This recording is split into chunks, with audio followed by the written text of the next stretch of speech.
శాతం బీసీలకు రిజర్వేషన్ ఇవ్వాలి అని మేము శాసనసభలో తీర్మానం చేసి కేంద్ర ప్రభుత్వానికి పంపించినాం. కుల సంఘాల మద్దతు జంతర్ మంతర్లో కేంద్ర ప్రభుత్వం మీద పార్లమెంట్ జరిగేటప్పుడు ఒత్తిడి తీసుకురావడానికి రోజంతా ధర్నా చేసినాం. జాతీయ స్థాయిలో ఉన్న రాజకీయ పార్టీలు దాదాపుగా 16 పార్టీలకు సంబంధించిన ప్రతినిధులు ఆ నిరసన కార్యక్రమంలో పాల్గొని సంపూర్ణంగా మాకు మద్దతు ఇవ్వడం జరిగింది.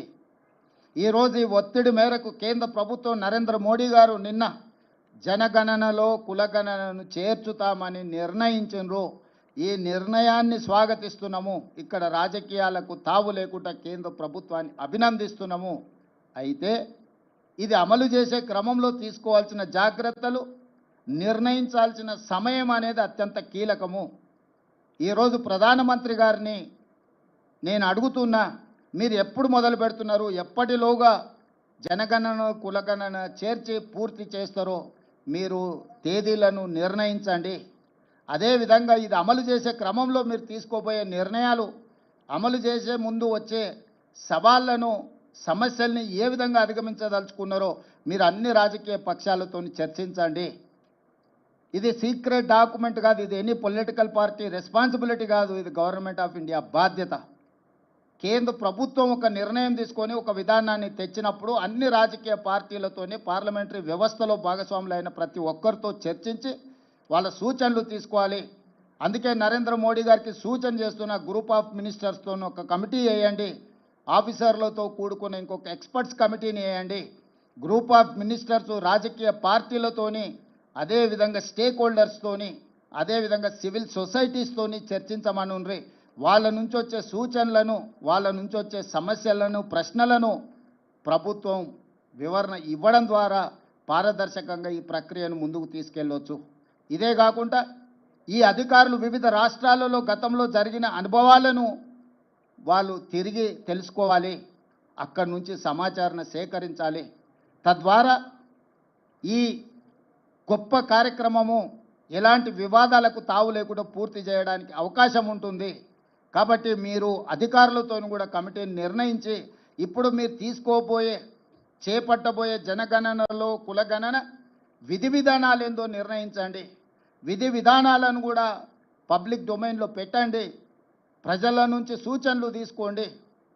మేము సమాచార సేకరణ చేసినప్పుడు 57 ప్రశ్నలను ప్రజల నుంచి అడిగి ప్రశ్నాపత్రాలను తయారు చేసి ఆ ప్రశ్నాపత్రాలను కూడా మేము ప్రజల ముందు పెట్టినాం.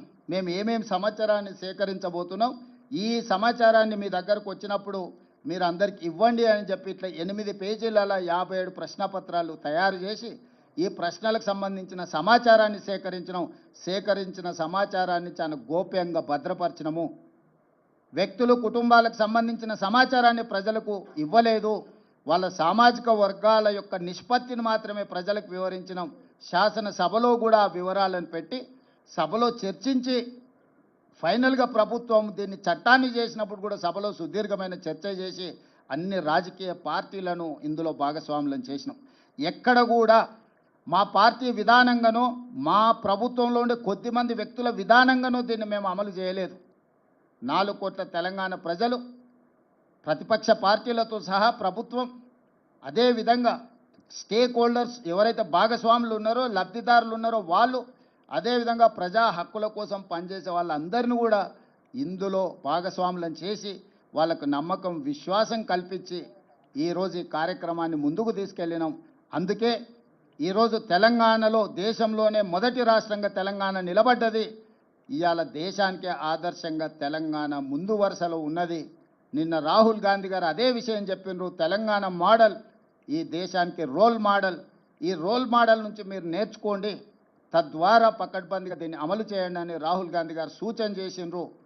రాహుల్ గాంధీ గారిని ఈ పత్రికా సమావేశంలో అభినందిస్తూ అదేవిధంగా నరేంద్ర మోడీ గారికి సూచన చేస్తూ మీరు మా ప్రభుత్వం వైపు నుంచి మేము సహకరించడానికి సిద్ధంగా ఉన్నాము, కేంద్ర ప్రభుత్వంతో కలిసి పనిచేయడానికి సిద్ధంగా ఉన్నాం. మా అనుభవాన్ని కేంద్ర ప్రభుత్వంతో పంచుకోవడానికి మాకు ఎలాంటి భేషజాలు లేవు.